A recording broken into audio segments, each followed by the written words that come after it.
you go. Okay, we're recording. Go ahead. This week on Smacking Off the Podcast, we're going to talk about the death of the Bama dynasty. The Bama-Texas game.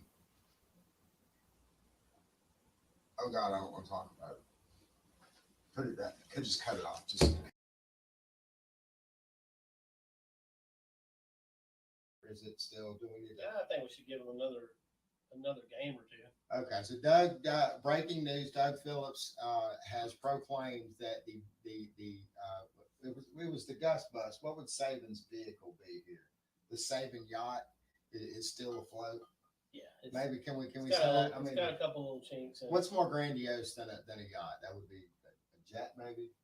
The jet is still in the air. Oh yeah, he's on the big A piece is missing off the wing, but the Saban Dreamliner. Wow. In Alabama's best seasons, they do typically drop a game, but this one didn't look the same to me. No, it didn't. There was definitely a different feeling about the Alabama program going in there, and that was reflected with their top three ranking, four, depending on whose list or which Georgia fan you talk to. So anyway, it was wonderful visiting, though. It really was. And again, can't stress enough what fun we had with Tim Bailey over the weekend and watching 8 different games at once.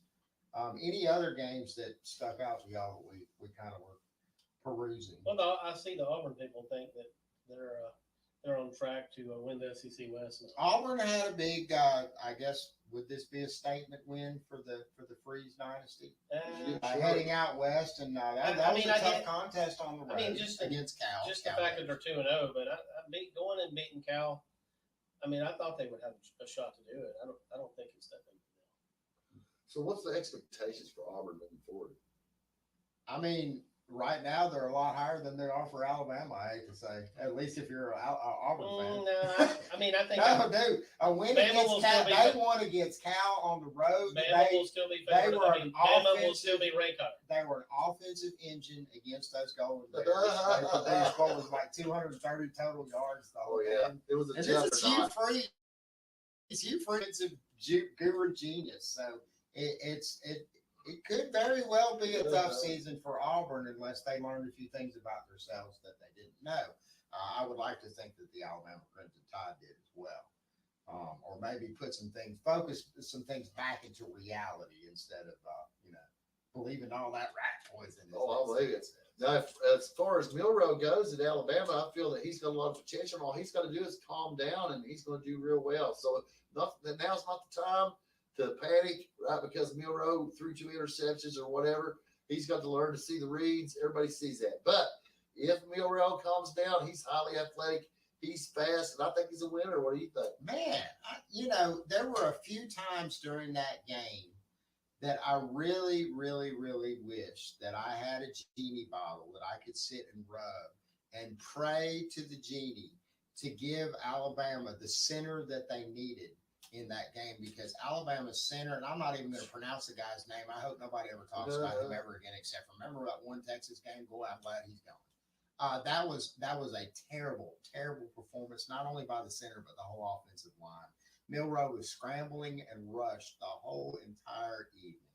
It was pretty painful to watch, and yet the offensive production that he was able to put out. And look, I'm not putting it all on the O-line, and there were times that the O-line were able to get it together. They were able to seal it up. And then Milroe, which had a perfect seam to take off running with that just phenomenal athletic speed, for some reason or other decides to hesitate for a moment, then scramble backwards. And you saw how that worked out. We were at 5 sacks for the evening. Oh, yeah. And Alabama didn't get a sack at all. That was supposedly a highly touted defense coming into this game. So they're supposed to definitely get to the quarterback. And I don't know. As an Alabama fan, I'm definitely not. I'm with Doug on this. I don't think that the plane is falling out of the sky quite yet.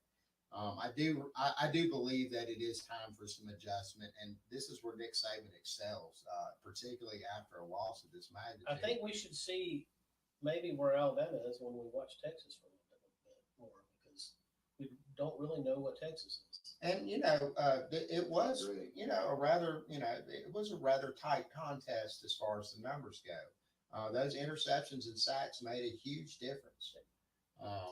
And Bama had a moment where they could have seized the day, but the defense could not. They couldn't step up.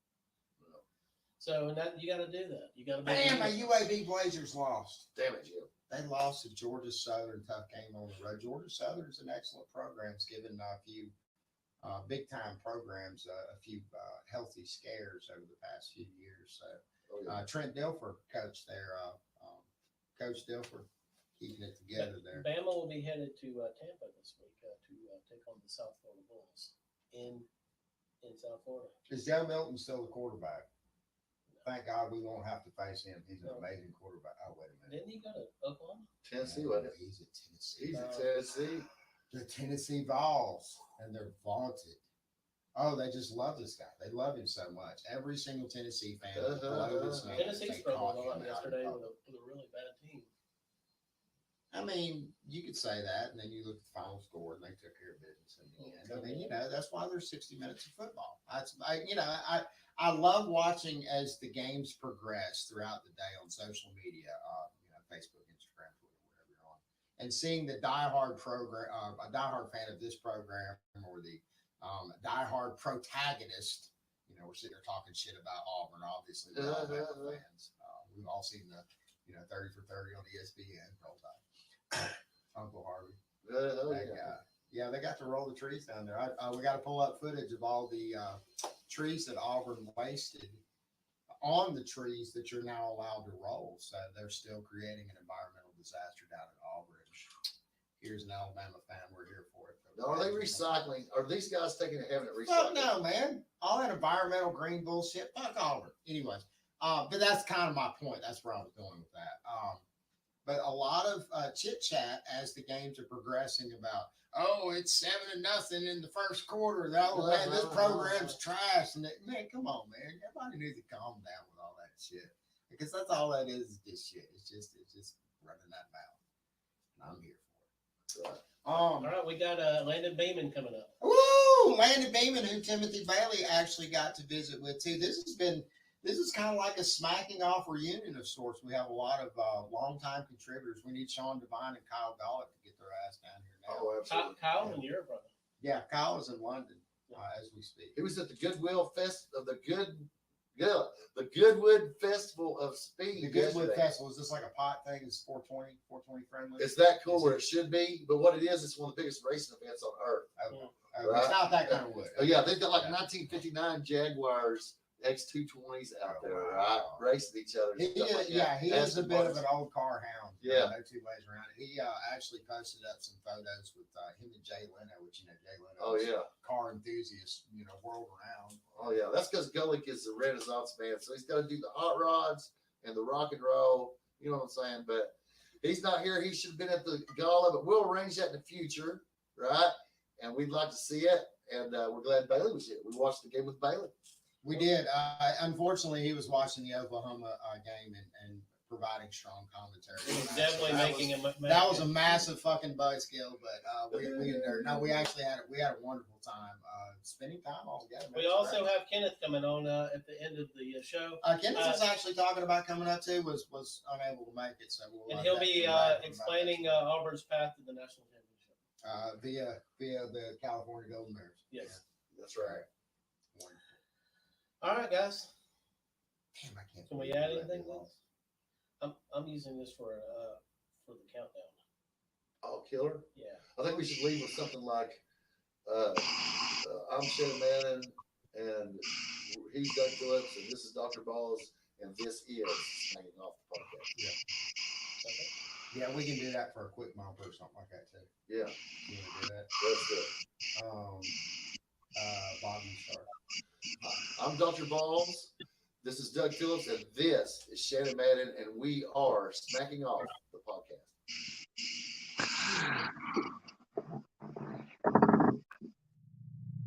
All right, that's what I'm talking about. You can't let nobody else talk. He's over here stumbling over a damn acronym. Say cow pussy testy, motherfucker. And he was like, oh, it's they're never be no good. They're like Kentucky or some shit like that. I'm curious to see where all Get prepared to do a lot of scrolling. So it's way on down there, right? They're way down.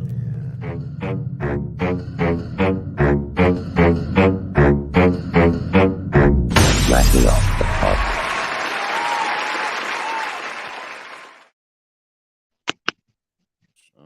Greetings, I'm your host, Shannon Madden, and welcome back to another wonderful episode of Smacking Off the Podcast. I'm joined with my co-host, Doug Phillips, and my co-host, Dr. Balls. This is going to be a rather somber episode. Yeah, and I don't see Landon yet. Landon's coming. Landon has to be here for this discussion because this is the official. This is the. We're going to go ahead and kick it off right now. This is the official end of the Dynasty episode. Yes. Good. The Dynasty's over. It's done. Nick Saban is cooked. That is the national perception at the moment.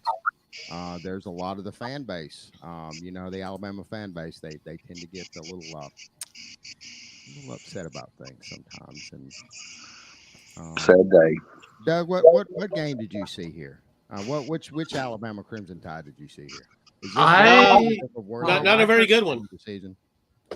I did not see the Alabama we are used to for the last 15 years. What I saw was We're joined 2006, on 2007 at best. Utah fan extraordinaire who's here to talk about his Utah Utes. He kind of just ran on in here, but talking about my Alabama Crimson Tide as always. That's wonderful. Good to see you, Sky. Good to see you talking. Good to about see you. It's been a while.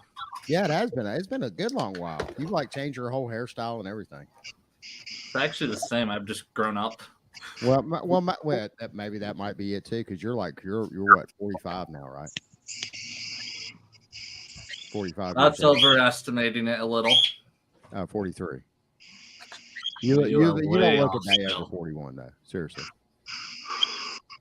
But the Alabama team I saw in that Texas Alabama game was not you got a bird.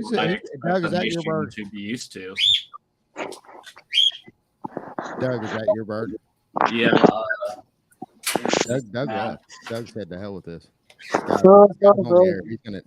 He's gonna manhandle this. Who's manhandling what? These nuts. Apparently, I'm manhandling a bird, though. I don't know how you manhandle a bird because okay, I see your bird now. Okay, I heard the bird, but I couldn't see the bird. So he was in his cage. Confirmation now. I see. Now you can tell he's not Southern because he didn't know how to manhandle a bird, right? You know what I'm saying? Yeah. Like you can grab it by the neck and wring it real quick and then start plucking it. And to me, that's manhandling the bird. You know? That's not what he's here for. Oh, okay. He's not that kind of bird. Is he? If you got mad at him, would you eat him? He is a cockatiel, which is the smallest of 23 species of cockatoo, which are native to the Australia and Papua New Guinea region of the world. That's not even a cockatiel sandwich, is it? Is it, Bob? Nah, we gotta let it live. It's a snuggle critter. We don't kill snuggle critters. But I got hungry to hear about it. You've been out there in the wild, man. You know what it's like when you hungry enough. When you hungry enough, everything's food, right? Oh yeah, that's what they make a 410 for. You know. Oh, if we're talking about food, girls at the bar, a week or two ago, I had gator for the first time. You wouldn't normally eat them, but you're hungry and they're there. You know. Shoot. Let me mute my mic. Yeah, ball's gone AWOL. So, no, I'm still on here. I got a Boston Terrier chasing cats out here, and it wants to be part of the podcast. So, Sky, we brought you on. There's no sense in us sitting there talking about Alabama because there's nothing really to talk about in that game. The rest of the nation has it pretty well covered, and I don't think we need to rehash that, do we, Doug? You know what? There is something fun when Alabama loses. Just watching everybody.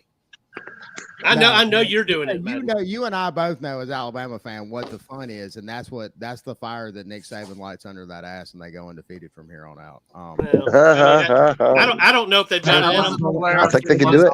Undefeated, Shannon. Alabama, and here coming from an Alabama fan, I'm here to tell you right now that offensive line is pure D garbage. It's garbage.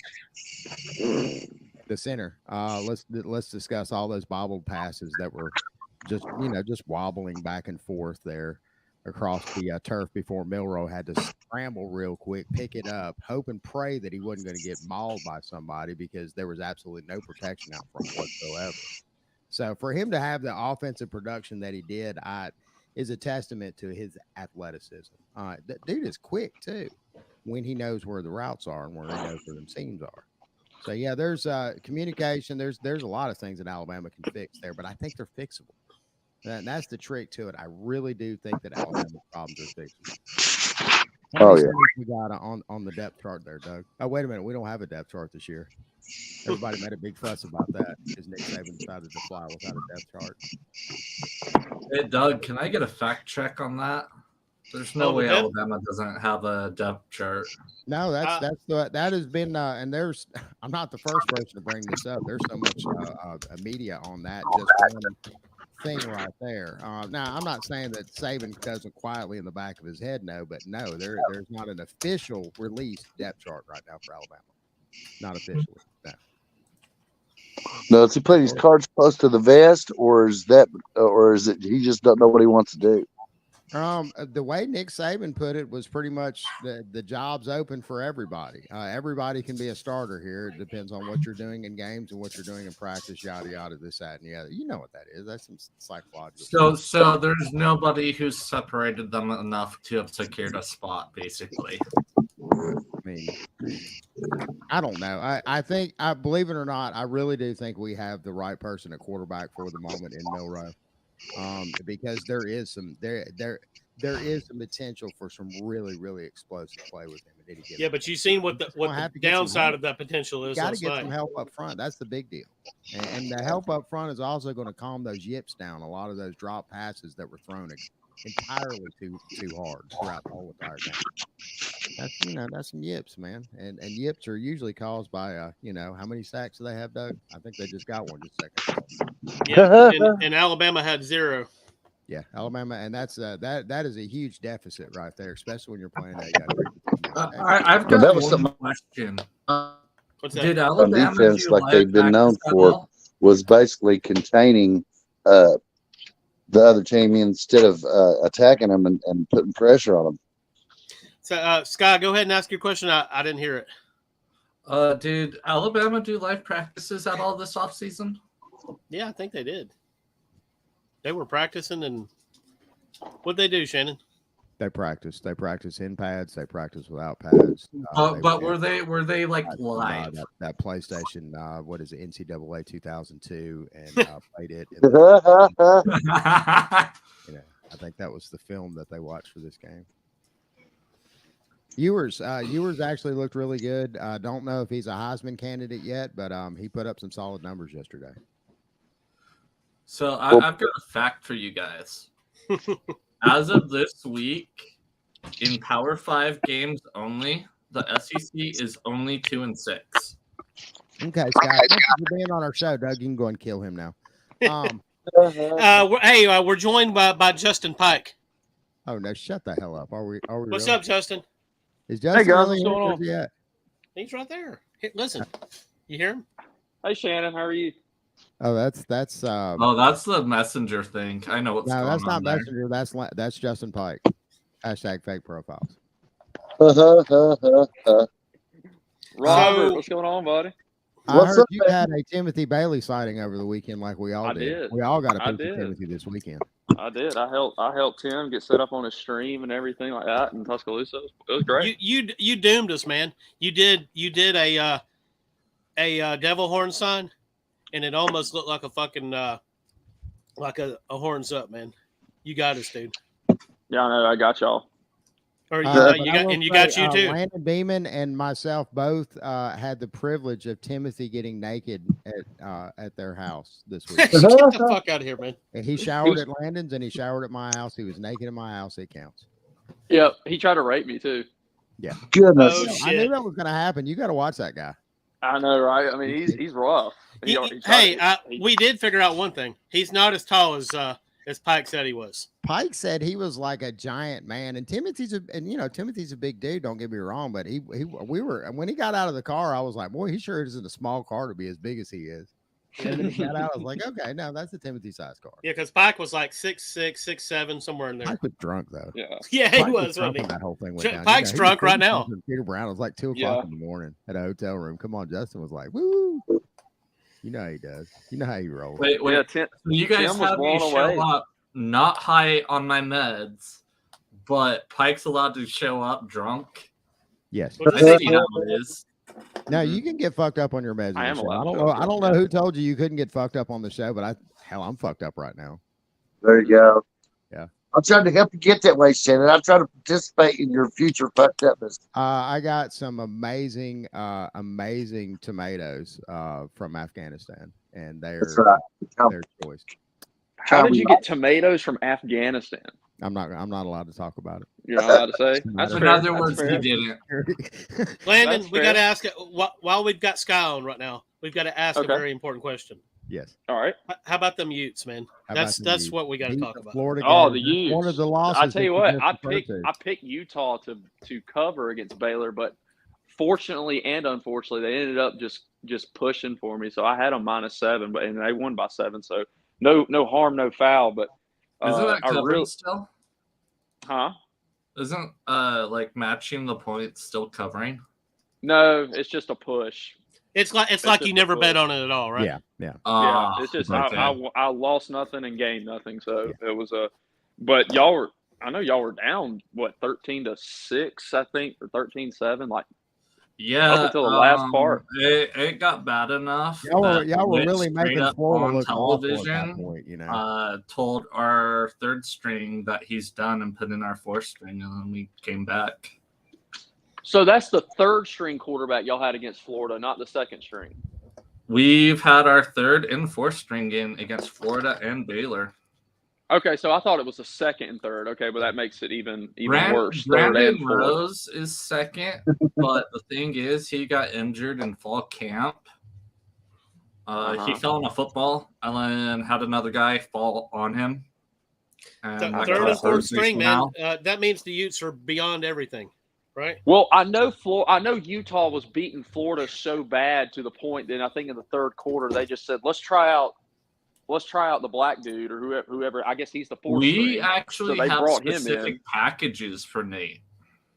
Okay, well, He either comes way, I in- mean, y'all brought him in, and I was like, well, damn. I mean, they're just because I mean, Utah. Realistically, if you actually watch the game, which I know you did, but for all the viewers, if you watch the game, I mean, Utah could have beat Florida by 35 if they truly wanted to. But they in the second half, I think Kyle Whittingham was just like, well, let's work on some things and just have some fun for a little bit.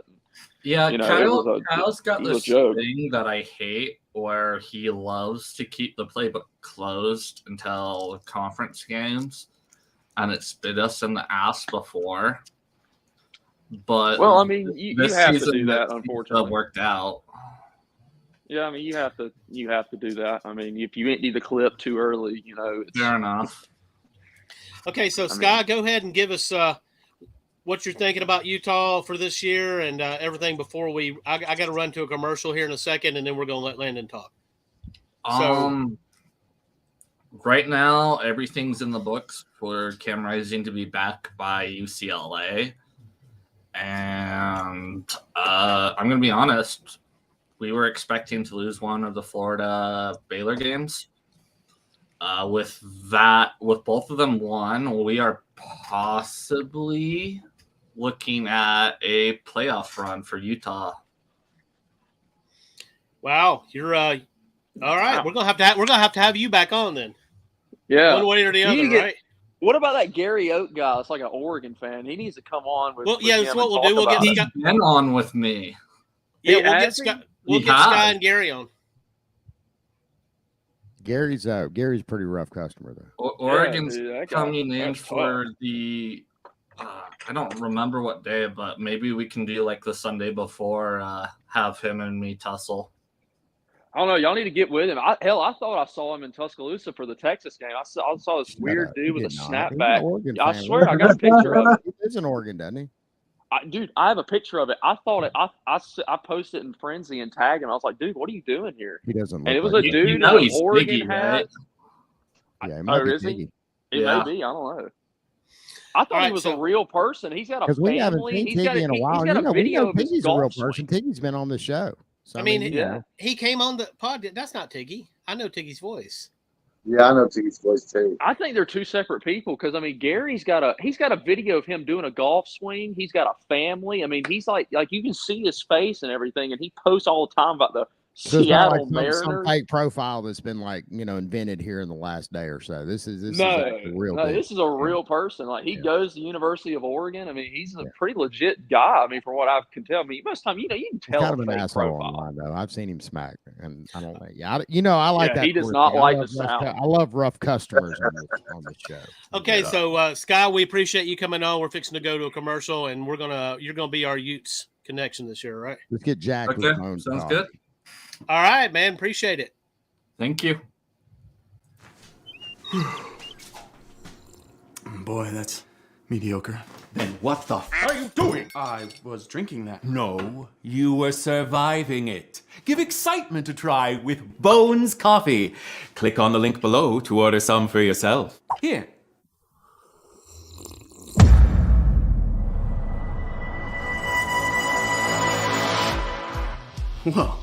Whoa is right. That substance you were sipping before is what we in the industry refer to as ass water.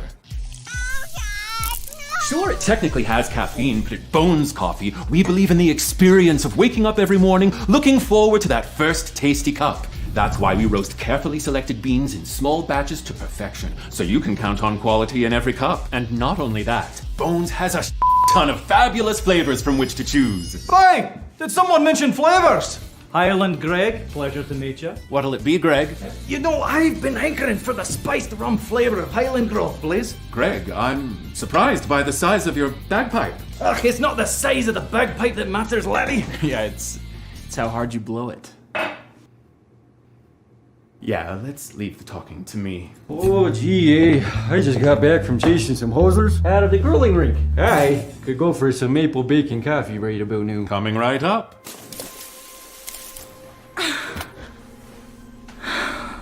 Hey kid, you single? Yeah. That's why this place looks like Here you are, my salty siren. Thanks.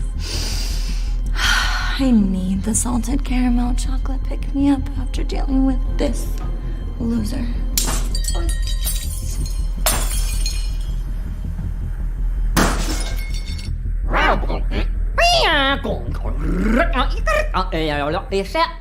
How in the world are all these people getting in here? We just walked in.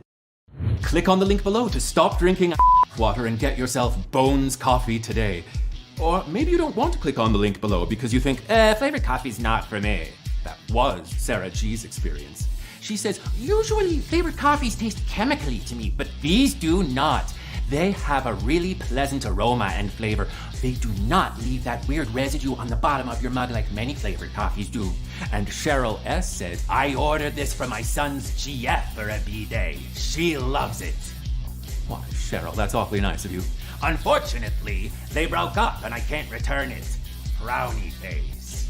Well, that's awkward. At least she liked it, though. Stop settling for mediocrity and order Bones Coffee today.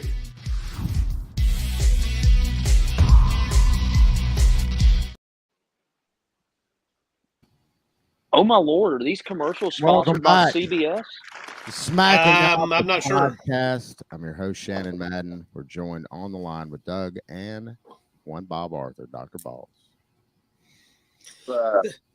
That was a damn long commercial, wasn't it, Justin? That was insane, man. Or I mean, like I said, is this shit sponsored by CBS? Yes. Yes. Wow. The ghost of Lucille Ball hovers over this show. Yep. Ed Sullivan himself. All they need was Ian Eagle, you know. Okay, so what the fuck happened last night, Landon? You're talking about it's the Auburn game, right? No, Auburn actually won. Boy, it wasn't that less tough than to 250 yards of offense. God, that was, dude. I got in from the game because I went to the Texas Alabama game. I was there in person, saw it all, and then I came back and watched the Auburn game. Yeah, Lifestyles of Rich and Famous. That's exactly right. Yes. I got to watch the Auburn game when I got back, and oh my Lord, I mean, don't misunderstand me. Jalen Milroe pissed me off, and he did some things that I was very upset about. Jalen Milroe, by himself against the Texas defense, which is pretty damn good, scored more offense than the entire team of the Auburn Tigers. Yes, in that whole game, California. Yeah, but if you listen to these Auburn people, that it's the tides have completely turned. Defense. Everybody knows about their experienced defense that they're known for. Oh my God, and Hugh Freeze, that was the a offensive genius. snooze fest. I think the Auburn people need to pump the brakes just a little bit because they did win the game, though. That's the important did. thing about it. That is an important road win for Auburn. But 14-10 and less than 250 yards of offense is not what you hired Hugh Freeze for. I'm just saying that's going to get you in trouble later in the season.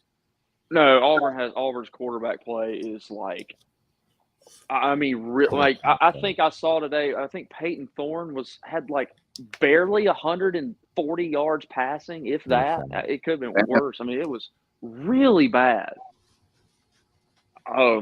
Really, really bad. But yeah, they won the game. Yeah, they did. They won the game. You're right. It was 14-10. That was 14 points against Cal, but you're right. They won the game. Well, I guess you take what you can get. But no, I went to the Texas-Alabama game, and I wasn't – I have – first and foremost, my preseason prediction for Alabama was 11-1.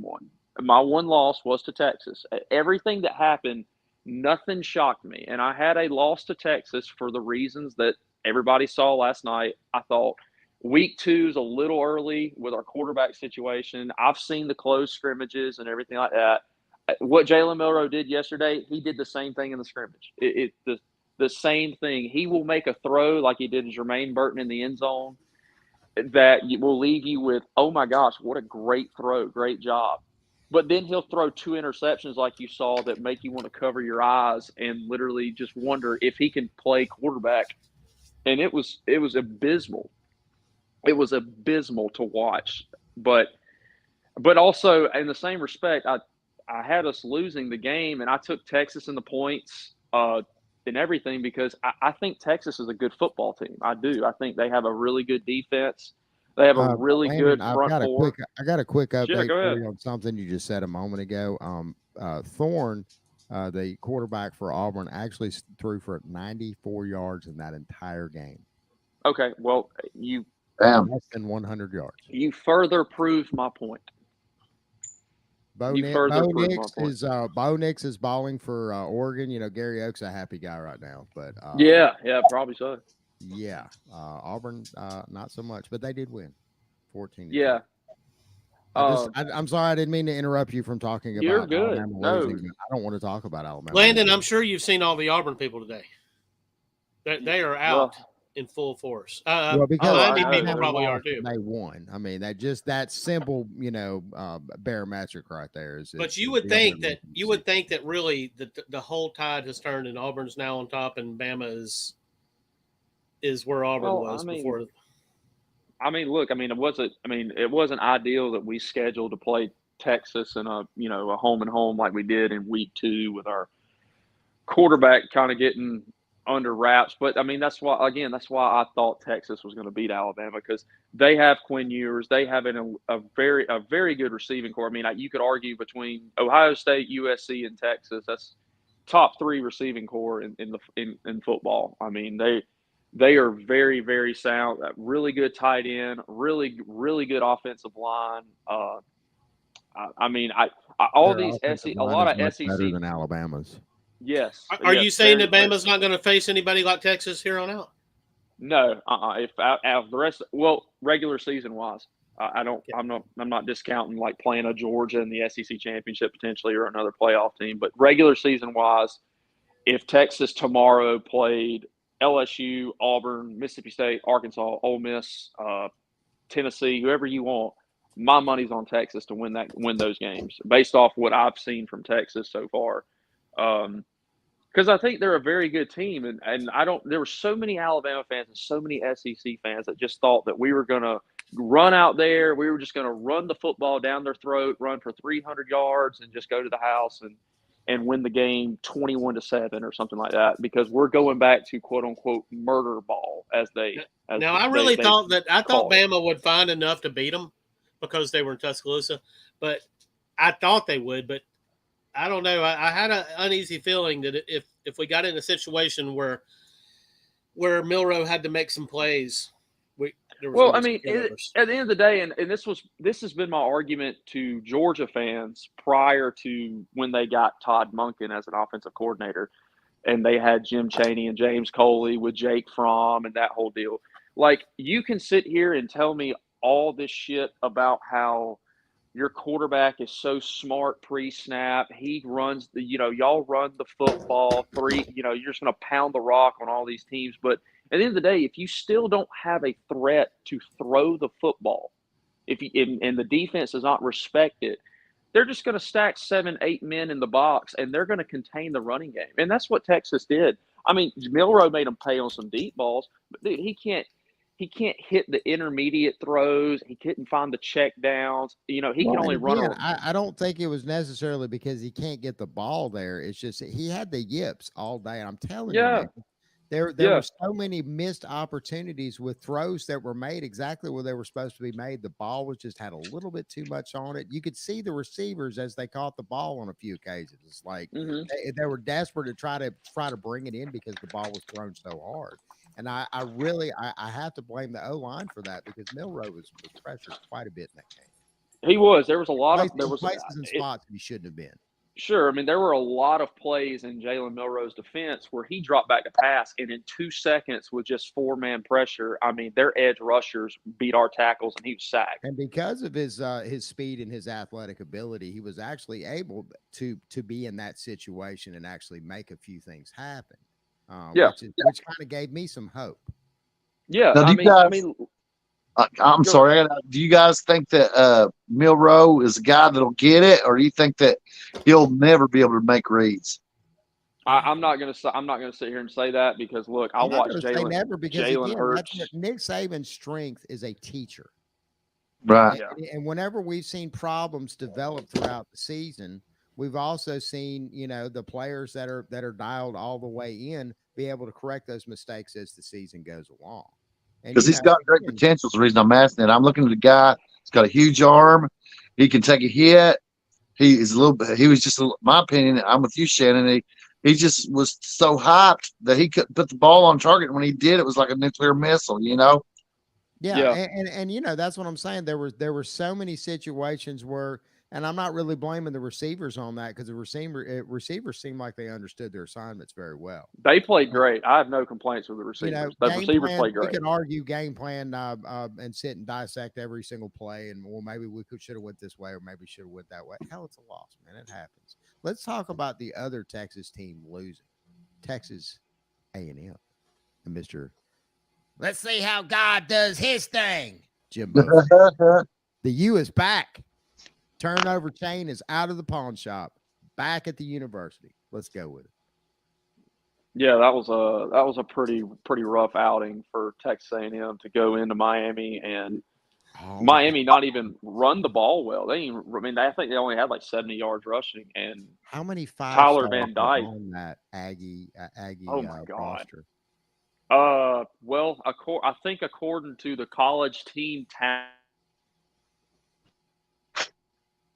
if I'm right in saying, I believe they're the 4th most talented team this year in college football on paper, in terms of just looking at 4- and 5-star recruits. They're the 4th most talented.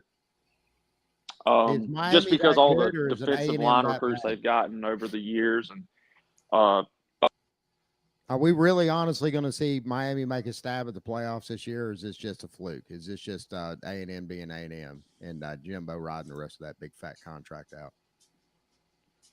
Can y'all hear me? Yeah, a little bit. Yeah. Okay. Sorry about that. Breaking in and out on my end, but I don't know if everybody's experiencing the same thing. Yeah. You've been cutting out a little bit, but for the most part, I've heard you. Okay. What you're talking about? We're talking about A&M though.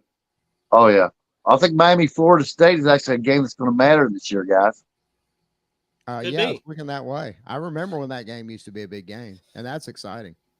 Yeah, yeah, that that state should. of Florida because they don't have the Florida Gators to look to. That's what I look forward to. That's Yeah, I mean that should definitely be a good game, which is good to see. But the SEC so far, I mean, hey, look, I brag on them when they do good, and I brag on them, and I'm going to critique them when we've done bad. But out of conference so far, I mean, we have not done well, have not at all. You know what I'm going to attribute that to? The same, if you remember back and think back way back when, probably Landon before you were born, back when NBC made the deal with Notre Dame, the TV deal. Remember that? Notre Dame was king shit at the moment. They made this big fat TV deal with them, and then suddenly for like 20 years, Notre Dame was not worth watching on Saturday afternoon, unless you were just a hard Notre Dame fan. Which there's a bunch of there is a bunch of those diehard Notre Dame fans though. So maybe what we're seeing is all of this fat new SEC money that's floating around. Maybe that's it. Maybe it's just not being spent the right way. Yeah, well, I mean, and to be fair, look, we've played the games, and I've always been a proponent of. I like the bowl games. Don't misunderstand me, but I've always been a proponent of these regular season home and home games. Week 2s and week 3s. Not really week 1. Try to get a game under your belt and then kind of play to really get a true measure of who's the better team and whatnot. And at least try to have the matchups equal. I know, like in basketball, we'll have the Big 12 SEC challenge or the ACC SEC challenge and stuff like that. And I like that for basketball, which Robert can attest to. I mean, I think that's a good measuring stick. They always try to pair like Kentucky and Kansas together. In football, if we did a Big 10 SEC, it'd be like Alabama, Ohio State, Georgia, Michigan, try to. I would love to see that in the future, doing things like that. I think that's a really, really good thing. I mean, obviously, look, no one wants to see Ohio State versus Vanderbilt or Alabama versus Northwestern. Well, I mean, great idea. I feel a lot better than that about that than I do these Charleston Southern. Yeah, you're Appalachian exactly. State. I'm gonna throw them in there. Fuck. And there's been traditionally rivalries lost. I mean, Indiana and Kentucky played each other for years. Now that's obviously not as huge as Michigan and Alabama, but it's that game right now. Yeah. I'd love to see it. There was even I think it was the Oaken Bucket or something. They had a trophy, and I'd like to see all of them come back. You could have Illinois, Missouri. I mean, you could have Arkansas, Memphis. I mean, these are the games you ought to have. Yeah. But no, I mean, going back to the Alabama Texas game. I mean, look, at the end of the day, we still had a 16-13 lead going into the fourth, and Milroe throws that horrible interception. I mean, that was almost like a pick six because Texas got the ball on the 5-yard line. It practically was, yeah. I mean, might as well have been. And I mean, Texas scored 21. Our defense played well, I thought, in the first half and kind of in the third quarter too. But it got to the point where the offense wasn't helping them, and we kept going for field goals or turning the ball over or something like that. But in saying that too, the only thing I do fault the defense on is Quinn Ewers has a stat that's like he's 43% complete. He has a 43% completion percentage when he's under pressure, and I would venture to say 90% of the time yesterday we 4-man rushed him the whole game. Never sacked him one time, not once. I question Nick Saban and Kevin Steele's defensive philosophy throughout the week, game planning when you look down and you see, okay, well, he's got a 43% completion percentage when he's under pressure. And then they say, well, we're going to 4-man rush him 90% of the time. I mean, genuinely, I'm trying to understand the logic behind that because that makes zero sense to me. And we even contained Texas run game. I mean, we held them to, I think, 102 yards on 2.8 yards per carry, which was great. I mean, I'm no complaints there at all. I think that was very good. Yeah, I mean, I will take that every game. Okay, I'm going to run to a commercial. We'll be back in 1 minute. Literally 1 minute this time. I'll always take care of you.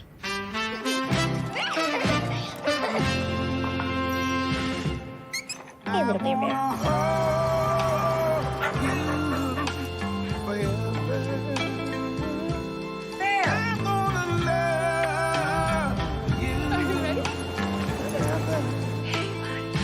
gonna be a good boy? Don't worry, darling, about the rest of our lives. From this day Through thick and thin, Come on, baby. I'll be there by your side. I'm gonna love you forever. Hey there.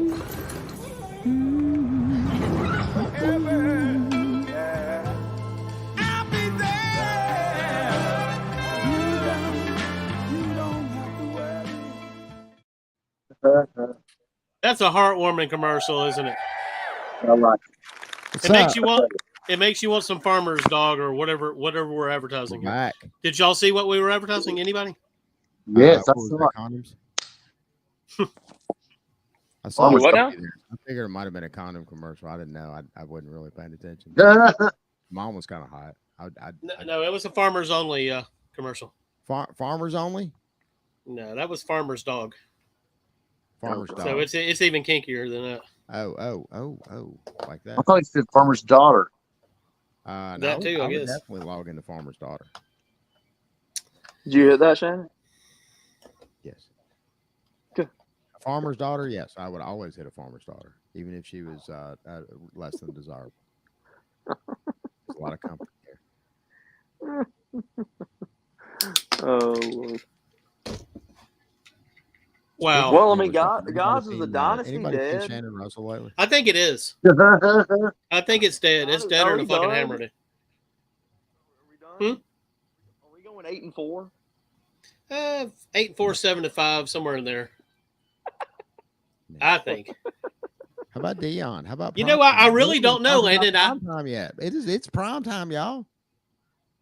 Yeah, I really don't know. I don't have a good feel for this. I'm trying to talk. You know, about prime Saban time. typically Bama typically looks better after a loss. Alabama did not win this game. I don't want to talk about it anymore. We've talked way too much about this game. But I mean, everybody knows that Bama typically pulls together a little bit after a loss.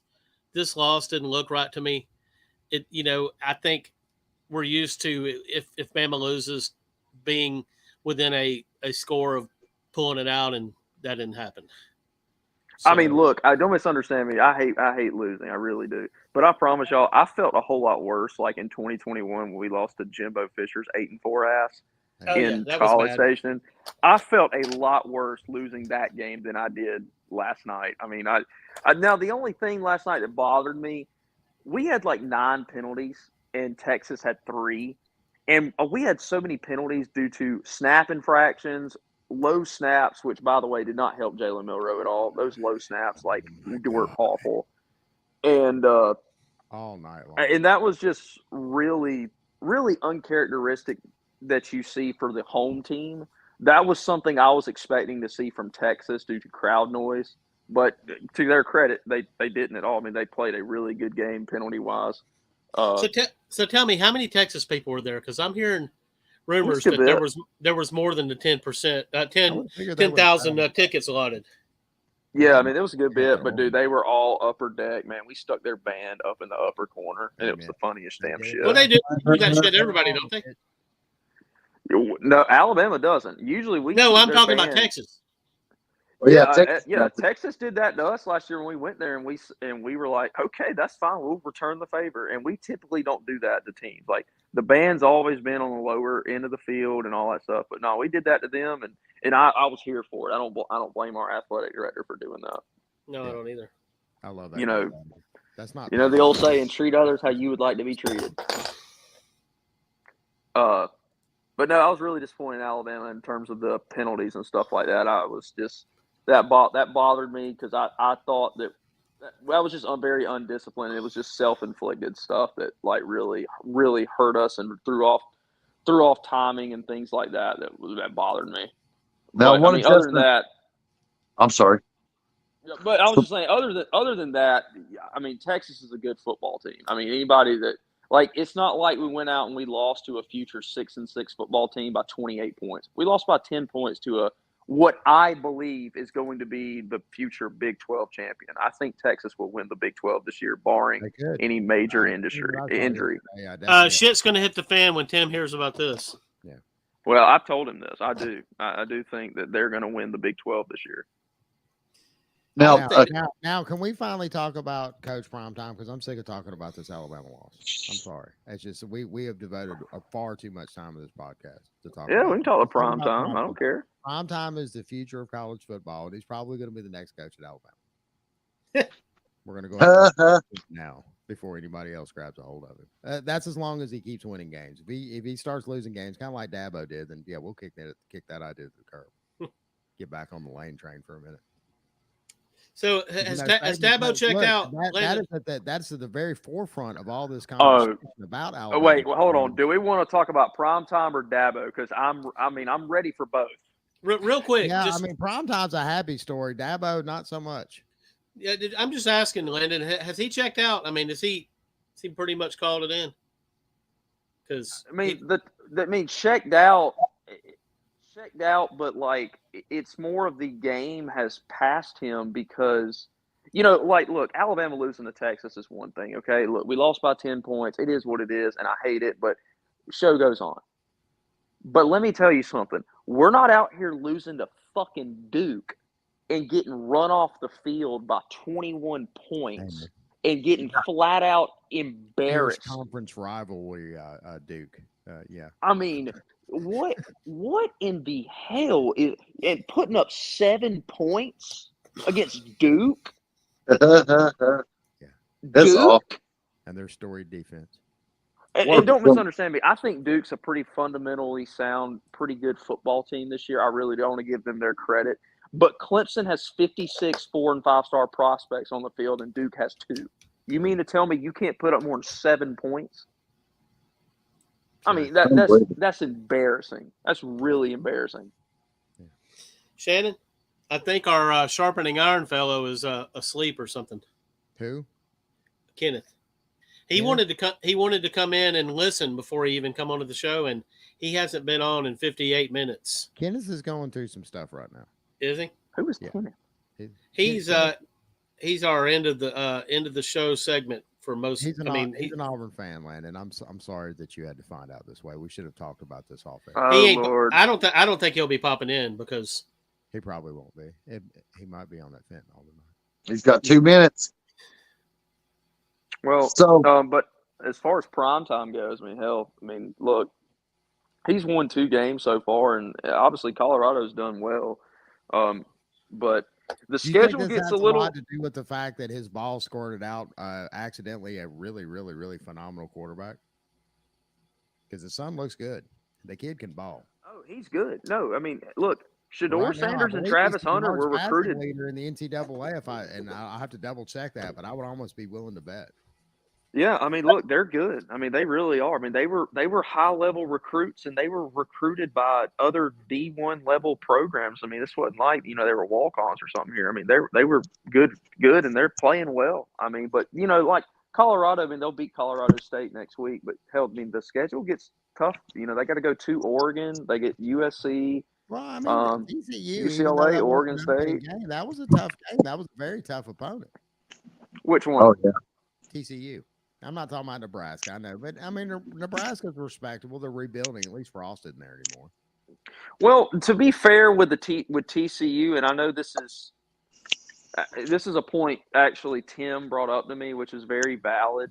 TCU went into that game preparing for Colorado, and Dion had a whole new staff, a whole new set of players. I mean, I only know how many players Dion ended up bringing with him to Colorado, but I know it was a hefty amount. So TCU film-wise, trying to prepare for them, hell, I didn't even know what to expect as a fan from them in terms of what offense they were running or anything like that. I didn't know what to expect, so I can only imagine what they were trying to figure out. I mean, they're probably having to watch Jackson State tape with completely different athletes as opposed to Shador Sanders and Travis Hunter.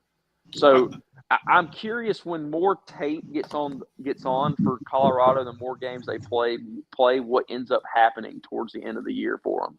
And where TCU winds up in the end of the season too, which a lot of people had TCU as kind of the odds-on favorite for the Big 12 championship, primarily because they were the runner-ups in the playoffs last year. Yeah, but that's. I mean, they were ranked like 17th or something. They were ranked in that playoff game too. Yeah, I don't know. Oh yeah, they absolutely were. Yeah. I don't think TCU was about much of anything. I don't think TCU is going to end up being that good. Well, they sent a bunch of guys to the league, though. Yep, exactly. And that's what they're trying to replace. Right. So it's not the same team, but on the other hand, there is some flaws too. Even though I love Coach Prime and what he's doing, there's some flaws to it. I don't think they can run the football very well. No, they can't. Well, they don't have to. I mean, it's the same problem that Alabama. Well, they don't have to. They ain't had to yet. Yet, and that's going to be interesting to see when that moment pops up and Sanders actually starts feeling the pressure of a defense that's properly prepared for what he's got. Yeah.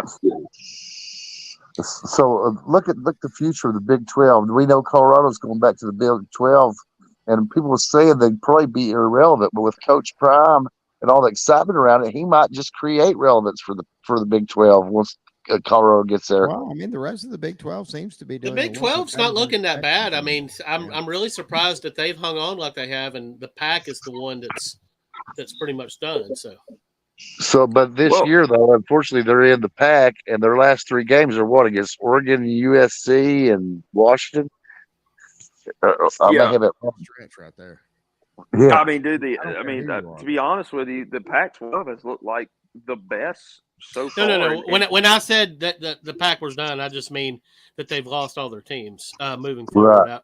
Oh yes, absolutely. Yeah, the Pac does look good right now. It's it's crazy. It's better than we thought it was going to be. That's for sure. The common denominator when you look at these conferences each year and you're like, who's doing the best? Really, all you need to do is just go look at quarterback play. And what I mean by that, the SEC this year, the quarterbacks that we have are Jalen Milroe, Carson Beck, Graham Mertz, Jaden Daniels, Devin Leary, Will Rogers, whatever the fuck Auburn has at quarterback. I don't even know what that is. Vandy's quarterback. Yeah. I mean, like, but then you sit here and you look at the Pac-12. You got Caleb Williams, Bo Nix, DJ Uyungo, the ukulele. I was going to shout out Uncle Lou. Shout out Uncle Lou, the ukulele. My guy. Shador Sanders comes in. I mean, the freshman for Arizona State, Rashada, he's good. Dante Moore's at UCLA, 5-star freshman. He's really good. So I mean, but then you go look at the Big Ten. I mean, dude, Ohio State's quarterbacks looks awful. I don't even know what the hell that is going on. Michigan's got JJ McCarthy, but other than that, I mean, and then the ACC. I mean, other than Drake May and Jordan Travis at Florida State, I mean, Lord, it falls off after that. And Riley Leonard at Duke. But yeah, I mean, quarterback play in the Pac-12 this year is really good, and it's a reflection on their record so far. I mean, they've done well. Is Florida State for real, Landon? Yeah, I think so. I think Florida State's a good team. I really do. I mean, you think they'll do anything like make a playoff run? I think they'll win the ACC this year. Yeah, I do. That's probably going to be a playoff run. I mean, based off what you've seen, do you think Clemson's going to beat them? No, I don't know at all. I don't know who Clemson's going to beat.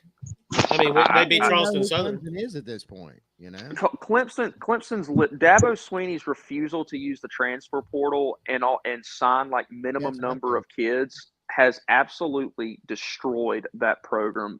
From a point of Cade Klubnik has receivers that are walk-ons that went to Vestavia Hills High School in Birmingham. And Dabo's like, we got to play them. They go to class. Got to go play them. And won't even dip into the portal for high-level athletes and wonders why that they struggle on offense. It's the damnedest thing to me. Right, so offensive line's horrible. I mean, it's a joke. So what's he trying to say, Landon? Is he trying to say that he's willing to lose to prove his point that he's the only one clean now that the rules has changed? Yeah, that's exactly what he's doing, Robert. I mean, he's literally so Sacrifice for the set in his program to make it. ways And and even though so every other stubborn. program that could afford to do it and afford to get in the transfer portal and spend the money that's necessary to snag a good player, yeah, I mean he's going to get quickly left behind. We're already seeing it now. We saw it last season.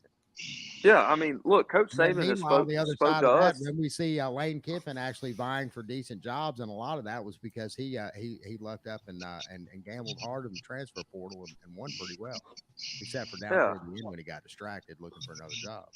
I mean, look, I promise you, if you interviewed all these coaches like Nick Saban, Kirby Smart, and all that, you asked them, hey, do you like NIL and do you like this whole thing going on with these players? They would literally tell you, no, I absolutely can't stand it. They have feelings But just like matter Dabo. whether they can stand it or not. They have to deal Exactly. with the reality of it. But you still have to change. You still have to do it. You have to play ball or you're going to get left behind, and that's what's happened to Clemson. And I think yesterday they were playing Charleston Southern, and they were up 24-17. Well, old Dabo, they ended up winning 66-17, and their fans are just like, yeah, y'all see that? And we're like, Charleston Southern's horrible. They're awful. The fact that you were even in 24-17 is embarrassing. And, they lost to Duke by 21, and you see their fans posting like, I still love this team, man. I still love it, dude. We can beat anybody. I bleed. And I'm ready to throw up. And I'm like, look at what your coach has done to you. Y'all are literally the biggest pussies on the planet. You lose. They could lose tomorrow to a high school team, and they would be like, it's okay, man. Dabo preaches. We love it, dude. We love it, man. Go, yay, Dabo. Yay, Dabo. And I'm just I'm ready to throw up. All right, so we've got Kenneth ready to come on, so we're going to do a commercial. And Landon, are you popping out? Yeah, I'm going to pop out. I'll see y'all next Sunday. Should be a good time. Judson Pike, ladies and gentlemen. Yep. All right. Yep. Fake profiles. A word from our sponsor. Yum, yum, get your son. Yum, yum, get your son. Yum, yum, get your son. Yum, yum, get your son. Dano Seasoning, food's favorite flavor. Yum, yum, get you some. I'm Joe Burrito, your favorite burrito. Whoa, whoa. Joe, we all know you're the best. What? But you can always do better. What you got? Try the new Dano's Hot Chipotle. Hey. Ooh, that's spicy. Yum, yum. Yum, yum, get you some. What's up? What's up? What's up?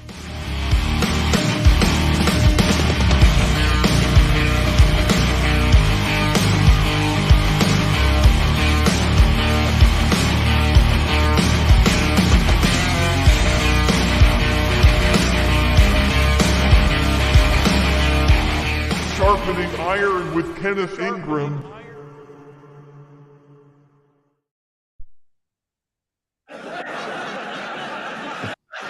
Oh, shit.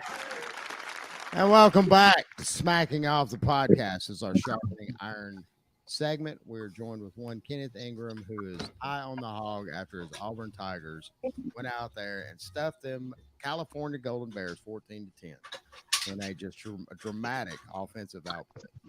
Kenny, how you feeling today? Your team. I'm doing good. How you doing, Shannon? My life is over. The dynasty is over. Nick Saban needs to be run out of town on a rail right now. We need to go ahead and bring in Deion Sanders. That's what everybody wants to do, is just go and bring in Coach Deion, and he is going to right this ship and make Alabama the champion that it once was just mere few years ago. So Saban's already got his vacation home. It's the path has already been set. What is this contract good for? Like 2034 or something like that. And then once 2034 is up, then we can go ahead and get a new coach. Dabo Sweeney might be available by then. Yeah, I don't want Dabo. Yeah, fuck Dabo. Dabo, he's a winner. He's got national championships. He's got hardware. So y'all know what's funny? I don't think Dabo's the next coach at Alabama. No, I don't either. He's not. That's not going to happen. There was a time when I thought that might happen, but I think Dabo's tired of college football. I really do. Hey, let me tell you who I think the next coach is. Yeah. You ready? I guess. Lane Kiffin. Probably. I can handle that. I'll say that they will make a stab at it. They're going. I don't know. I mean, they ain't gonna make a stab at it. They'll either hire him or they won't. Yeah, there's no in between there, buddy. Yeah, and all they have to do is make the suggestion. He'll definitely, it's not like from Ole Miss to Auburn, which is a sideways move. Ole Miss to Alabama is a step up. Now, well, I want to know how you can say that. I mean, let's talk about your losses today. Here's the let's say the Alabama job came open tomorrow and the Auburn job came open tomorrow, and we have just name one candidate. We'll just say Deion Sanders.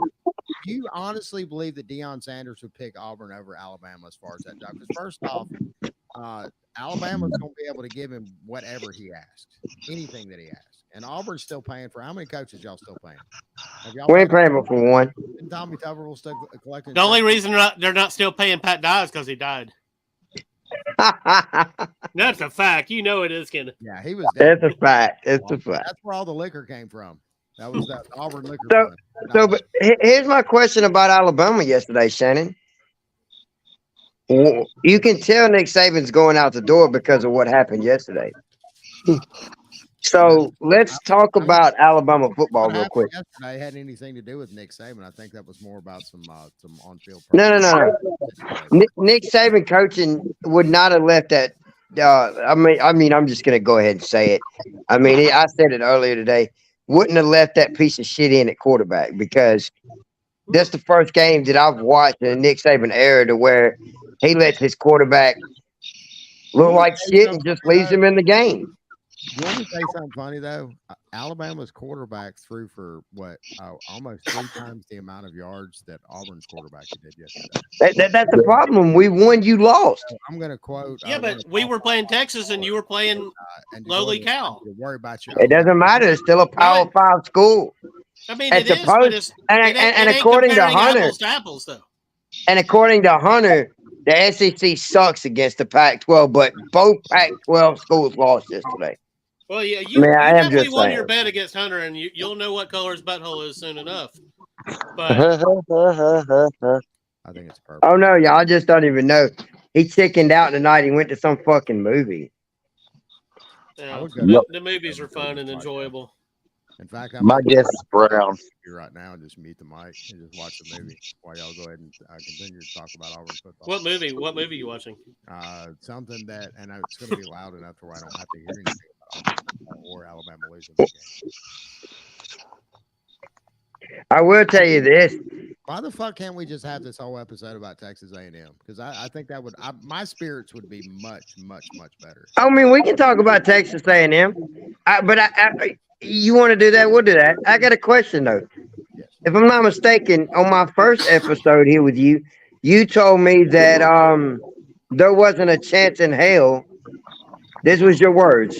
There wasn't a chance in hell that Auburn got to Georgia and both of them were undefeated. That was your words. I mean, there's a long way to go before that, right? No, it's 2 weeks out.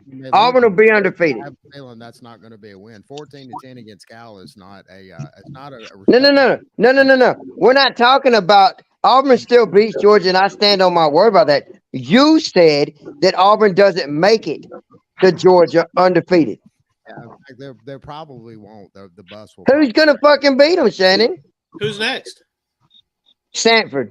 Sanford. Yeah. So is that the only game they got before Georgia?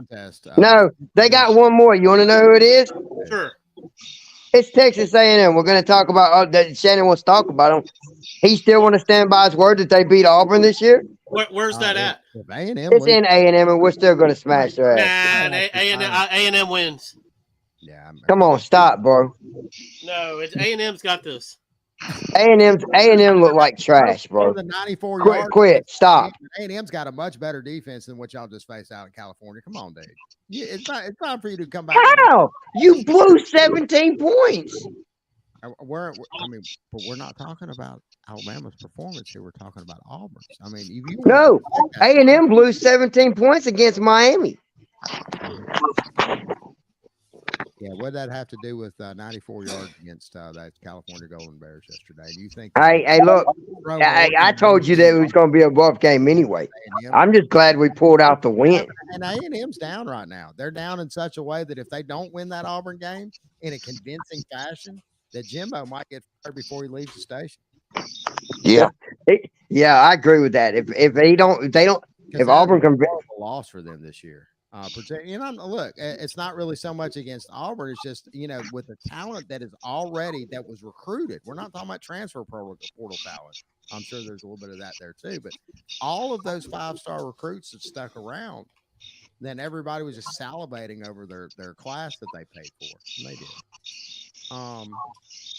Again, and the Texas A&M makes a great argument about the fact that it isn't just about the money. You can spend the money. You can spend all the money you want to and get every single 5-star that there is. If you can't develop those players, forget about it. Yeah, that's what's interesting about it. Turnover chain is out of the pawn shop. It is out of pawn, and it is ready to be dropped. So y'all know, everybody, even Shannon, is doubting that Auburn beats Alabama and Georgia this year. So when Auburn does, it's gonna be World War III on smacking off, and I'm going to fuck off. And I'm being as honest as I can be here. They're not going to beat either Alabama or Georgia. Auburn is going to. So y'all don't think Auburn gets better going? You think? They might really get better. think? They may get better. They're not going to beat Alabama or Georgia. Okay, so when we beat Georgia, when not knowing, but when we beat Georgia, because let's talk about some facts about fucking Georgia. The quarterback is averaging 3 interceptions a game. Okay, Auburn's defense is forcing 3 to 4 turnovers a game, and you really don't think that that's going to be the difference maker in Jordan-Hare Stadium? No. I think Auburn might. So you mean to tell me if he throws 3 interceptions in the Auburn game that they still win? You're full of shit. If he throws 3 interceptions in the Auburn game, I just don't see Auburn coming in with the personnel that's going to catch 3 interceptions. I mean, come on, man. Let's get y'all just beat California Golden Bears by 14-10. But I will say this, Kenneth, going 94 yards and not okay. Production on the as far as Shannon, name me besides. Don't count bowl games. No, Shannon. Don't count bowl games. You tell me the last SEC team to go to the fucking West Coast and win. California Golden Bears, the mighty California Golden Bears that are going to be Shannon. Here, right? Name me the last SEC team not in a bowl game to go to the West Coast and win. Was Kel's band on the field? What? No. Was Kel's band on the field? That's one of the things. The SEC, the whole SEC sucks going to play on the West Coast. That's why we don't do it like that. I like that picture of you right now. Your face froze for half a minute. You kind of look like Tom York from Radiohead. I'm going to say this, Kenneth. If you guys get to the Georgia game undefeated and beat Georgia, the hype is going to be enormous for Auburn. Yes. Yeah, but it's not going to happen. I'll drink my piss if that happens. If Auburn beats. And I'll do it on the air. I will whip, and Doug knows this. I'm kind of crazy. I will whip my dick out and I will piss on air. We'll have to block it out or bleep it somehow. I don't know. We'll have to blur. We'll have to blur it. Run off Facebook. Facebook needs to see my balls anyway. Well, there you go. It's important. Well, I think it is. For so, Kenneth, what were you projecting for Auburn on the first episode? I don't remember. Shit, they're Auburn goes 9-3. What I'm hearing, he's talking about Alabama and Auburn, or Alabama and Georgia losing. Okay, so but you've got them going 9-3, but beating Georgia and Alabama. Yeah. So who they losing to? With that kind of ball. LSU. Calling that. Okay. LSU. Ole Miss. Yeah. Y'all don't have a VCR in there in your. And I'm throwing Arkansas in there, but that's a toss up. That's my toss up game. So potentially 10-2 here. There's a possibility, yes.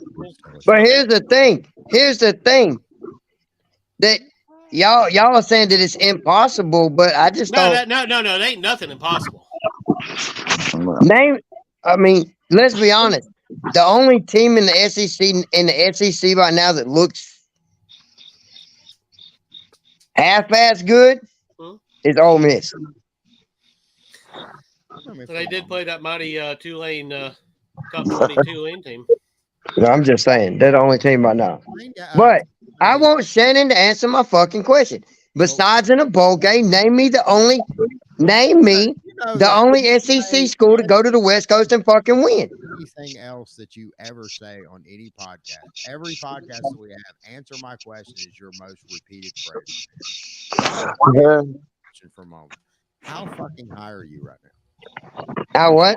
To be talking about Auburn beating Georgia and Alabama. I mean, are you really believe this?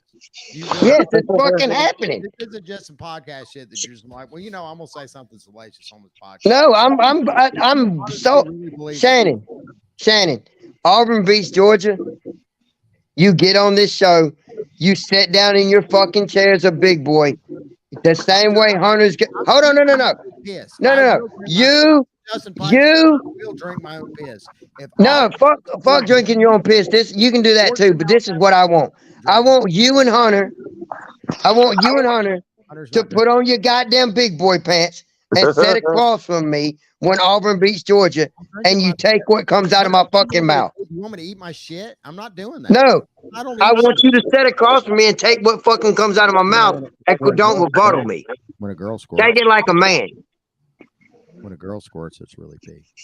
So I've already drank pee already, sort of. Throwing that out there. So I think you need to crank Shannon's mic up a little bit. Yeah, we can't hear you very well, Shannon. You're getting like quieter as the time goes on. Do what? I haven't touched anything. You sound like you're going like. Can you hear me now? Yes. Yeah, we can hear you now. Yes, ready Birmingham for the most exciting event ever. Monster Truck Excitement coming this Sunday at the BJCC. Get ready for Monster Truck Madness. You'll pay for the whole seat, but you'll only need the edge. I love it. Check. Siblings, can you hear me good? Yeah, we can hear you now. If you buy that, maybe I don't know. I started talking all that shit about Auburn, and I don't know. Maybe this was manufactured. How would you get in there again? Auburn hey, GHB. So unwanted pregnancies. Oh goodness. What were you saying, Kenneth? So I want to mess with Shannon for a minute. Hey, Shannon. Let me ask you a question. Does Auburn retire Nick Saban this year? The only person that's going to retire Nick Saban at this point is Nick Saban. Nick Saban is going to be the one. Is who? Can't fucking hear I'm you. still owes him money right now, so I don't think anybody's fired anybody there. And again, if he loses to Auburn, though, I will throw it. I think that's only fair. I'll Bill Curry. And it would be the greatest thing for real, to be honest, if he got his ass whooped by Auburn and then retired. That's your Nick Saban storybook ending. That's why. That's the ending of Nick Saban. Glass pipe, sucking that glass dick tonight. No, I'm just saying, Auburn convincingly beats Alabama this year, and then he retires. That shit would be priceless.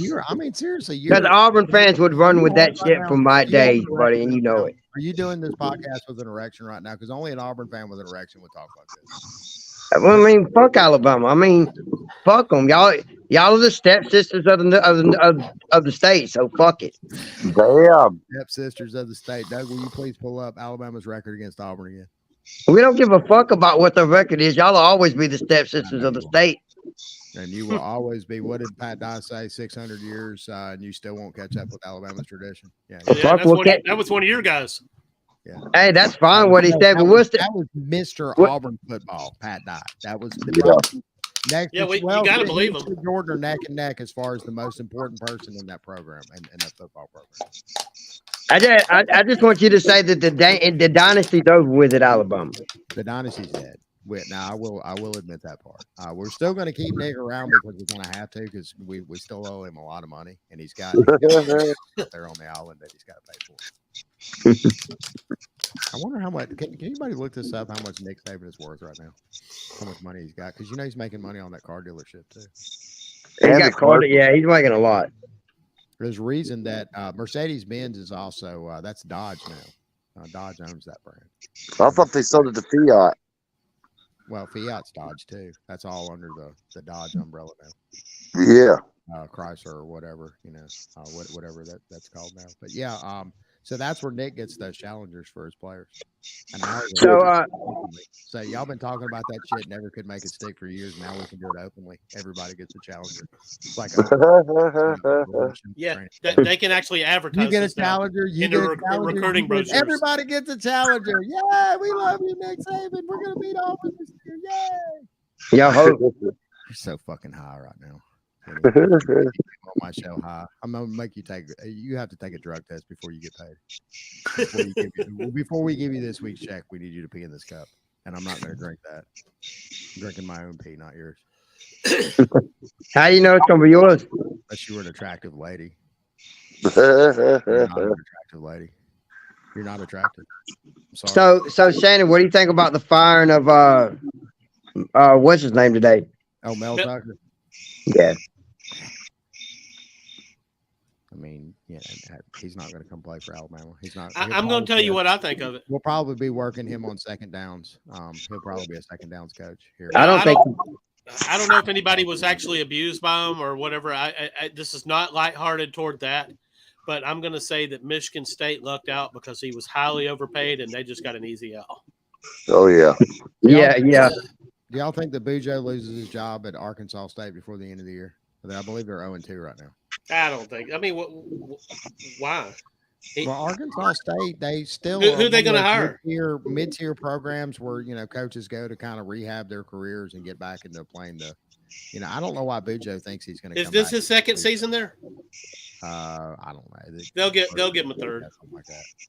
Jimbo Fisher gets fired before he does. But Jimbo Fisher makes more than freaking God, and he's not earning his money at all. No.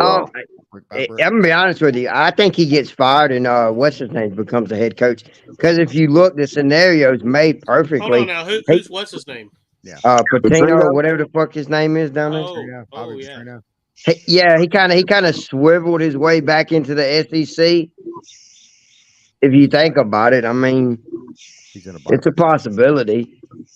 I guess the Texas A&M offense does look a little improved. A little. I mean, they couldn't beat Miami in a stadium that they had more. There was more A&M fans there than there was Miami fans. Mm-hmm. Correct. So to watch them lose. All right, do we got anything to add to this, guys? No. Kenny, don't get high on my show anymore. I don't want you. Fuck you. I'm gonna be high. I'm gonna be high after Auburn beats Georgia. Perhaps I won't, because I'll have to drink my own pee, and I'll be rather upset about that. The Crows been picking if Auburn beats Georgia and Alabama this year, they have to beat both of them. I will drink my own pee. Y'all heard it right here live. Auburn beats Georgia and Alabama. He drinks pee. Now, what happens if Auburn loses? No. Let's clarify that. I will drink my own pee. I'm not just drinking any random pee. But what happens if Auburn loses, though?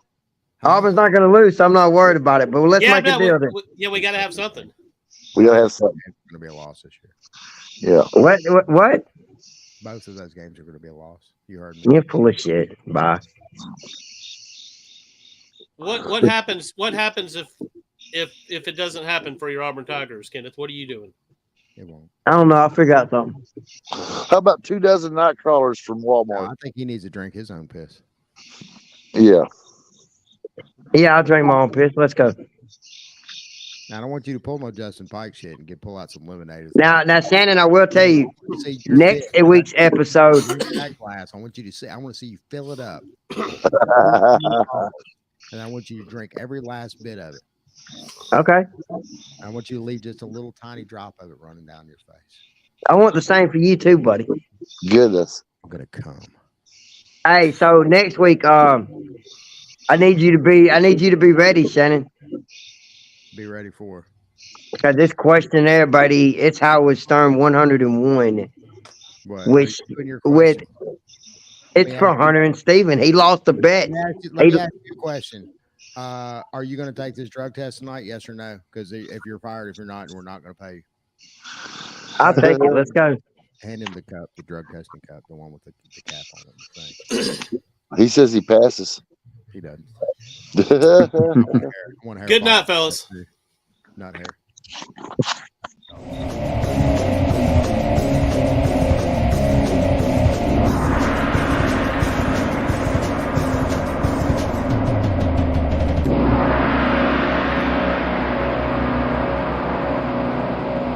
Thank you for supporting Smacking Off the Podcast and College Football Dogs.